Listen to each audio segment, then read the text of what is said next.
তোমরা আজকে এই স্ক্রিনে যে পেজটি দেখতে পাচ্ছ এটা ডক্টর উইলিয়াম বরিকের বইয়ের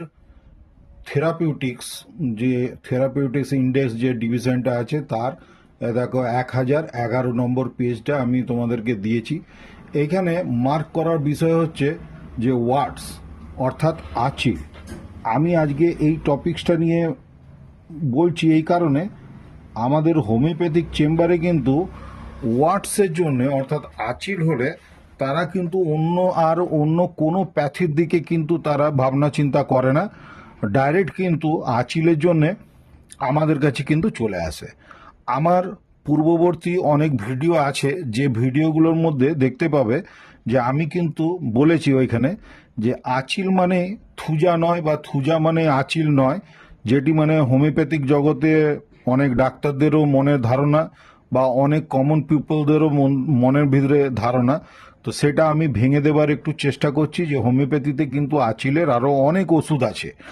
সেই হিসাবেই এইখানে রেপার্টারিটা ছোট্ট করে রেপার্টারি, একদিন বড় রেপার্টারি নিয়ে বসবো, সেদিনেও দেখাবো। যদি তোমরা ইন্টারেস্ট দেখাও যে আমার যে বলাগুলো এই ভিডিওগুলো কেমন লাগছে, যদি রেসপন্স ভালো থাকে তাহলে আমি আরও বড় বড় ভিডিও বানাবো। যাই হোক, টপিকসে আসি। ওয়ার্ডসের জন্য মেডিসিন এখানে দেখো প্রথমে আমাদের লেখা আছে অ্যান্টিম ক্রুড। এই যে অ্যান্টিম ক্রুড এই ওষুধটি কিন্তু আমাদের তাহলে ওয়ার্ডসের জন্য কাজে লাগছে। এই ওষুধটি কোন জায়গায় অ্যাপ্লাই করা যাবে এইটি আমি রেপার্টারির হেল্প নিয়েই বলছি। রেপার্টারির হেল্প ছাড়া আমাদের কিন্তু অ্যাকচুয়ালি চেম্বার করা খুব মুশকিল আছে, কেননা এত ওষুধ এবং আমাদের প্রতিটি ওষুধই যে কোনো রোগের উপরেই কাজ করতে পারে। তো এইখানে অ্যান্টিম ক্রুডটা বলে দিচ্ছি।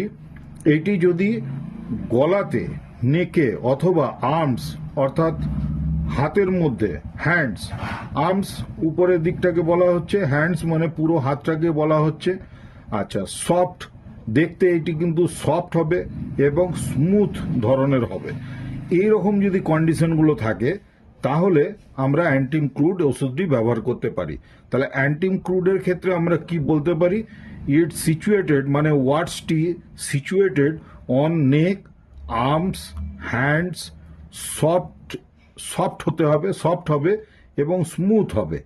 এই কতগুলি ক্যারেক্টার এবং কোন এরিয়াতে, এরিয়া মানে নেক, আর্মস, হ্যান্ডস এগুলো এরিয়া চলে এলো, এবং ওয়ার্ডসটি একটু সফট ধরনের হবে, নরম হবে, স্মুথ হবে, বেশ চকচকে হাত দিলে নরম স্মুথ স্পর্শে বোঝা যাবে।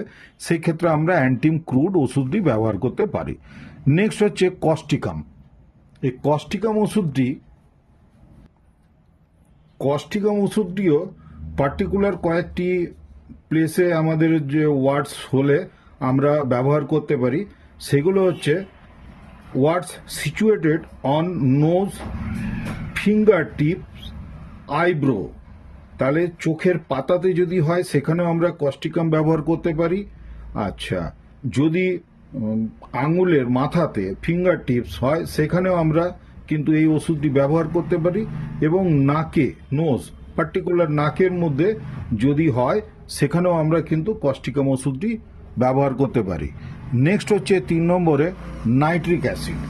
এই নাইট্রিক অ্যাসিড ওষুধটিও কিন্তু খুবই ভালো ওষুধ আমাদের হোমিওপ্যাথিতে। ওয়ার্ডস অর্থাৎ আঁচিল ভালো করার জন্যে এটিও খুব ভালো ওষুধ। অ্যাসিড নাইট্রিকের ক্ষেত্রে একটা খুব বড় ক্যারেক্টার থাকে, সেটা হচ্ছে ব্লিডিং। মানে যখন দেখা যাবে কোনো আঁচিল হয়েছে, সেটা বড় হতে পারে, ছোট হতে পারে, যাই হোক সেখান থেকে যদি ব্লিডিং হয় সেখানে স্পেশালি ব্লিডিং হবে এবং খুব অল্পের মধ্যে টাচ করলেই ব্লিডিং হবে এই মতন অবস্থাতে। এবং এই আঁচিলগুলো, অ্যাসিড নাইট্রিকের আঁচিলগুলো একটু কিন্তু বেশ বড় ধরনের হয়। এই দুটি ক্যারেক্টার দেখলে আমরা সেখানে অ্যাসিড নাইট্রিক দিতে পারি। আজকে এই 3টে নিয়ে বললাম, বাকি কতগুলি মেডিসিন নিয়ে আবার নেক্সট ডে আমি আলোচনা করব। প্রত্যেকে ভালো থেকো এবং খুব নিজের শরীরের যত্ন নিও।